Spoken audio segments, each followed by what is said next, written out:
Nous allons tout au long de ce trimestre parcourir le livre de Daniel. L'histoire nous situe dans la période de l'exil du peuple de Juda à Babylone, depuis 605 avant Jésus-Christ, moment où Nebuchadnezzar fait emmener quelques Juifs de la noblesse jusque dans la prise de pouvoir par les Médo-Perses en 539-538 avant Jésus-Christ. Et la dernière mention chronologique du livre, au chapitre 10, verset 1, la troisième année de Cyrus, autour de 536 avant Jésus-Christ. L'histoire couvre finalement cette période prophétique de 70 années annoncée par le prophète Jérémie, au chapitre 25, versets 11 et 12. Tout ce pays deviendra un champ de ruines, un lieu dévasté, et ces nations seront soumises au roi de Babylone pendant 70 ans. Mais lorsque ces 70 ans seront accomplis, je ferai rendre des comptes au roi de Babylone. Le livre s'ouvre en son premier chapitre sur ce drame pour Jérusalem, avec en arrière-plan une dimension conflictuelle évoquée par des pertes qui se réaliseront au cours des exils successifs, 597 et 586 avant Jésus-Christ. On a la perte d'un royaume, d'une terre, d'un pays, la perte d'une royauté, d'une autonomie royale, la perte du temple, la perte du sacerdoce. Et on trouve déjà dans le vocabulaire utilisé une mise en opposition qui interpelle et qui questionne. On trouve d'un côté le roi de Juda et de l'autre le roi de Babylone. Jérusalem d'un côté et Babylone de l'autre. La maison de Dieu d'un côté, la maison des dieux de Babylone de l'autre. Les ustensiles du temple d'un côté et la maison du trésor de Babylone de l'autre. Le Seigneur Elohim et le Dieu de Babylone. Ces oppositions sont significatives.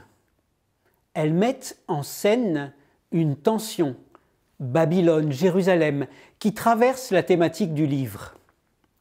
Mais elles sont aussi significatives parce qu'elle nous amène tout au long du récit à réfléchir comment vivre notre foi en contexte d'exil, en une culture aux valeurs qui parfois s'opposent à la révélation biblique. La mention de Babylone comme le pays de Shinéar est tout aussi significative. Dans son intertextualité, ce nom Shinéar nous renvoie au récit de la tour de Babel, Genèse 11, verset 2. Ce projet de monter jusqu'au ciel, de tout confondre en un nous collectif, alors que Dieu, lui, se présente comme celui qui descend à notre rencontre, dans un rapport personnel, jusque dans la fournaise ou la fosse aux lions. Exil, déracinement du lieu de la promesse, et exode, retour en terre promise, sont des thématiques qui traversent la littérature biblique et qui se trouvent au cœur du récit de Daniel.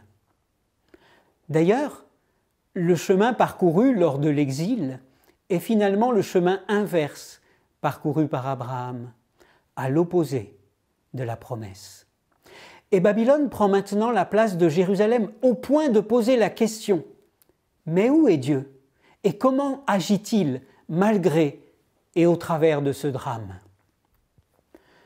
Le livre, dans sa dimension prophétique, répondra aux diverses pertes et interrogations que pose finalement cette victoire apparente de Babylone. Il évoque un nouveau royaume, une nouvelle royauté, un sacerdoce messianique, un sanctuaire qui sera consacré et purifié. Mais ce chapitre premier, qui est introductif à l'ensemble du livre, laisse aussi entrevoir l'accompagnement de ce Dieu jusque dans l'exil de son peuple. À 3 reprises dans ce premier chapitre, on retrouve cette expression « Dieu donna ». Au verset 2, Dieu lui donna, en parlant de Nebuchadnezzar, Dieu lui donna Jéhoïakim, roi de Juda. Au verset 9, Dieu donna à Daniel la faveur et la compassion du chef des hauts fonctionnaires.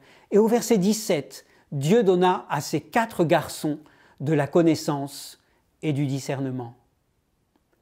Dieu sera bien présent dans l'exil de son peuple, qui est pourtant cet exil signifié comme conséquence de ses choix et rupture de l'alliance.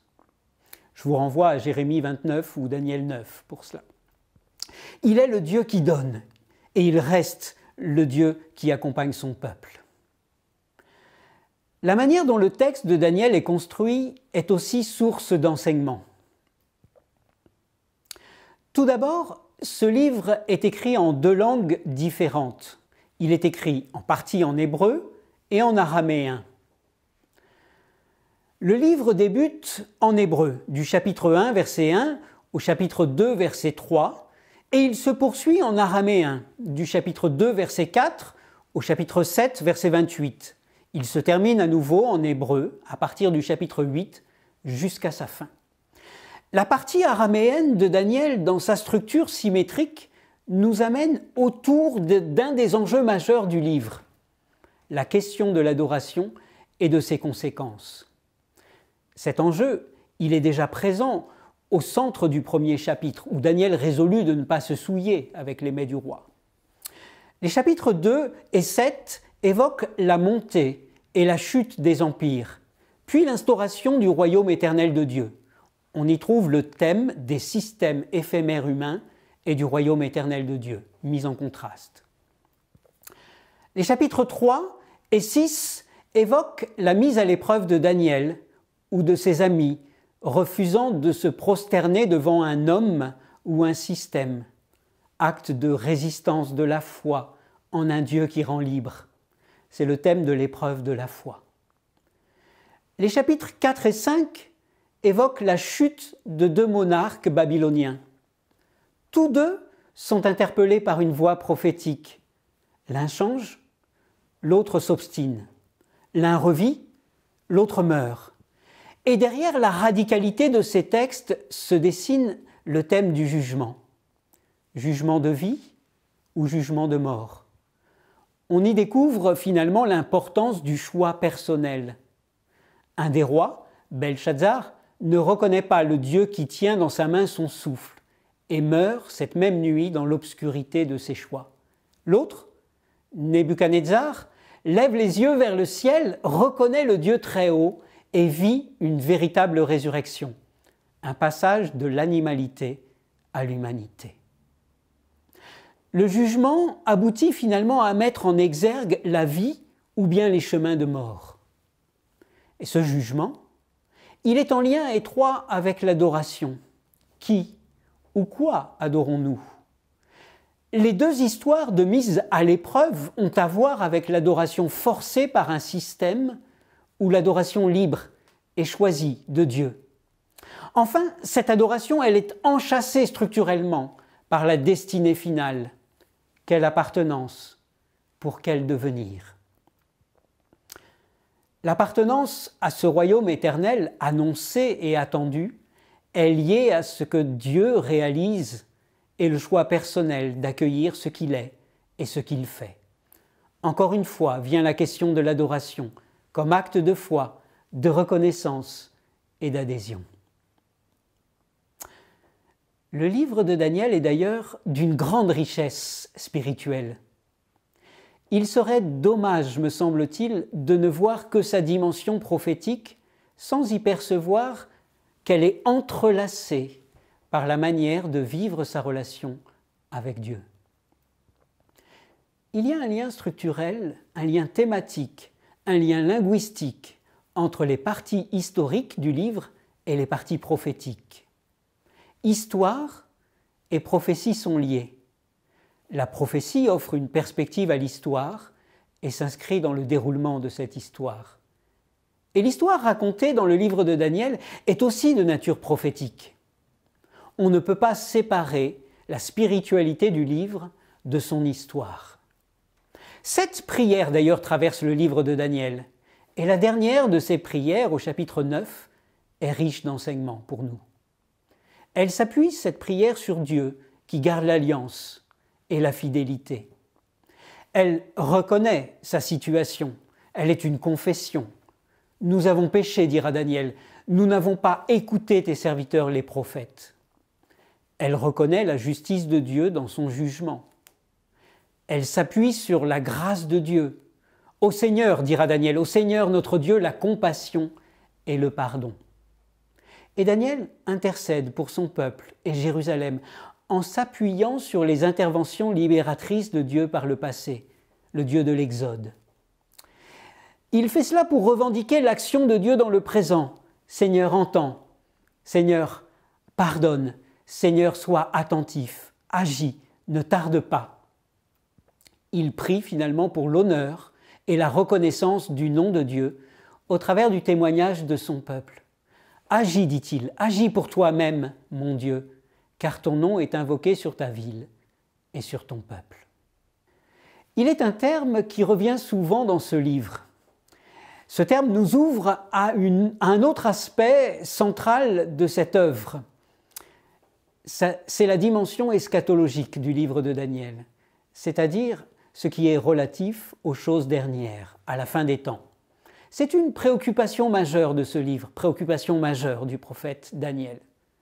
Le mot « sauf » en araméen et le mot « ketz » en hébreu, sur l'ensemble des occurrences dans la Bible, la moitié se trouve dans le livre de Daniel, justement.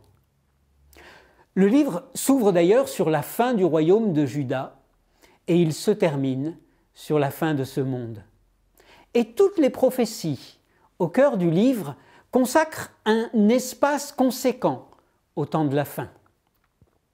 C'est vraiment là une préoccupation du prophète et du livre. Dans une période où l'homme s'interroge sur ses lendemains possibles, dans un monde abîmé et souffrant, le livre de Daniel résonne d'une pertinence tout actuelle.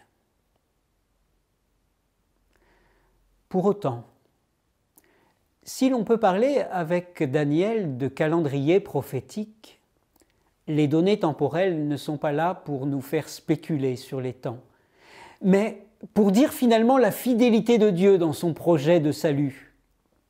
Elle porte, encourage l'espérance du peuple de Dieu. Le livre de Daniel est un livre d'espérance.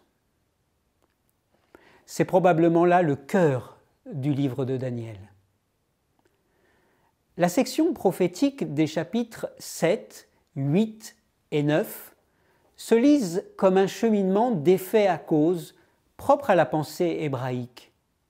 Dans le chapitre 7, on découvre un Messie roi et l'instauration du royaume éternel de Dieu.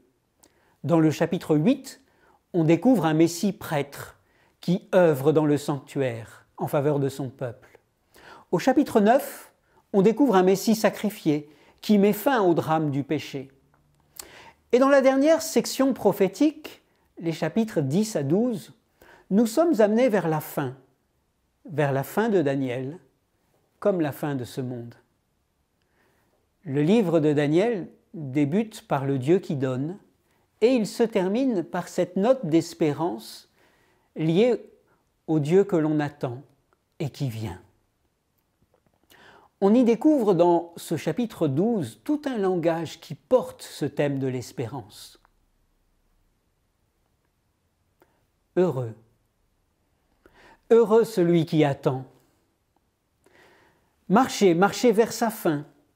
Se reposer ou se relever, se lever. Tout cela sont des langages de ce chapitre.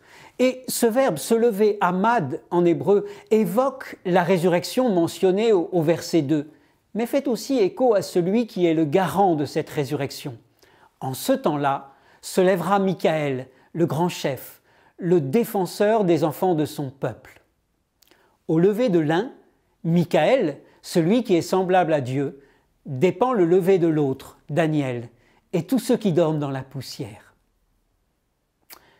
Mais j'aimerais faire remarquer, dans tout ce que j'ai partagé avec vous, que la figure centrale du livre de Daniel, sous des appellations différentes, reste le même personnage. C'est le Messie attendu. La petite pierre qui se détache sans le secours d'aucune main, et devient une grande montagne, un royaume éternel qui ne sera jamais détruit. Le Fils de l'homme, qui vient sur les nuées du ciel et reçoit la domination pour toujours au chapitre 7. Le chef de l'armée ou le chef des chefs qui officie dans le sanctuaire au chapitre 8. Le Messie retranché qui amène la justice et met fin au péché au chapitre 9. L'homme vêtu de lin au chapitre 10, ou Michael qui se lève et défend son peuple au chapitre 12. Jésus reste le centre de la prophétie. Ne perdons pas cela de vue en parcourant ce livre magnifique. Alors l'attente du retour de l'exil est au cœur de la vie de Daniel. Cela nourrit sa prière, mais c'est aussi au cœur de notre vie, nous, peuple porteur d'espérance, en celui qui a promis de revenir. Cette attente du prophète est signifiée par une marche. Ce n'est pas une attente passive dont on nous parle. Elle s'inscrit, cette attente, dans une éthique de l'espérance, dans des choix de vie qui nous sont rapportés tout au long de l'histoire de la vie de Daniel. Nous sommes conviés, nous aussi, à cette éthique. Heureux celui qui attend. Ashré, heureux, vient d'une racine achar en hébreu qui signifie littéralement être en marche. Nous pourrions traduire ce texte ainsi. En marche celui qui attend. Et c'est bien cette attente vers laquelle tend le livre de Daniel qui donne tout son sens à nos chemins, à nos marches ou à nos exils. Alors, j'aimerais vous souhaiter bonne marche à chacun, à chacune, tout au long de ce trimestre.